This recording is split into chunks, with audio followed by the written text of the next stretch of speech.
بچوں، آج ہم ڈاکٹر اے پی جے عبد الکلام کے اوپر مضمون لکھیں گے۔ مضمون کو کس طرح سے شروع کرنا ہے، یہاں پر ایک شعر لکھا ہوا ہے، آپ بھی جو ہے تو اسی طریقے سے لکھ سکتے ہیں، اور اس کے بعد جو ہے تو یہاں پر پیراگراف شروع ہوگا۔ ستارے آسمانوں سے پھول برسایا نہیں کرتے، ستارے آسمانوں سے پھول برسایا نہیں کرتے، تو اپنے ہاتھوں سے اس جہاں میں فردوس پیدا کر۔ اس کے بعد یہاں سے شروع ہوگا ہمارا، یوں تو اس جہاں میں بہت سی عظیم شخصیات نے جنم لیا، جنہوں نے اپنے کارناموں سے سائنس کی دنیا میں انقلاب پیدا کیا اور لوگوں کی زندگی میں بہاریں لائی۔ انہی شخصیات میں سے ایک نایاب شخصیت جس نے ہندوستان کو ترقی کی راہ میں دوسرے ممالک کے برابر کھڑا کر دیا، وہ اے پی جے عبد الکلام ہے۔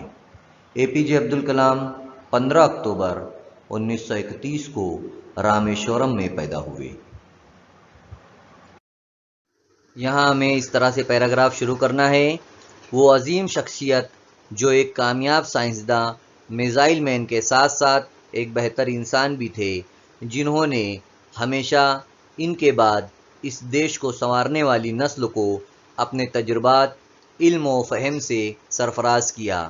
انہیں بچوں، طلباء اور اپنے ملک سے بے پناہ محبت تھی۔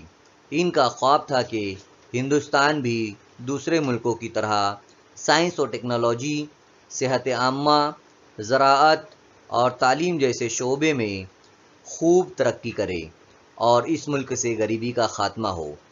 آج ہمارا ملک غریبی کی سطح سے ابھر نہیں سکا ہے۔ حکومتوں کی لاکھ کوششوں کے باوجود ہم ہمارے دیش کو مکمل تعلیم یافتہ نہیں بنا سکے، جس کی ایک اہم وجہ غریبی بھی ہے۔ اے پی جے عبد الکلام ایک غریب خاندان سے تعلق رکھتے ہوئے بھی وہ ملک کے عظیم عہدے پر فائز ہوئے۔ غریبی کو دنوں میں بھی انہوں نے اپنی پڑھائی کو ترک نہیں کیا۔ اب یہاں پر ہم لوگ دوسرا پیراگراف لکھیں گے۔ یہاں لکھنا ہے ہمیں اس طریقے سے، انہوں نے محنت، لگن اور ایمانداری سے اپنی پڑھائی کو جاری رکھا اور ملک کے لیے میزائل کے کامیاب تجربات کیے۔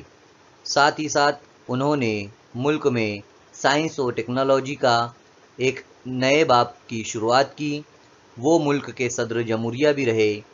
ان کا قول کافی مشہور ہے کہ تم اپنا مستقبل تو نہیں بدل سکتے، لیکن تم اپنی عادات بدل سکتے ہو، اور تمہاری عادات ہی تمہارا مستقبل بدلے گی۔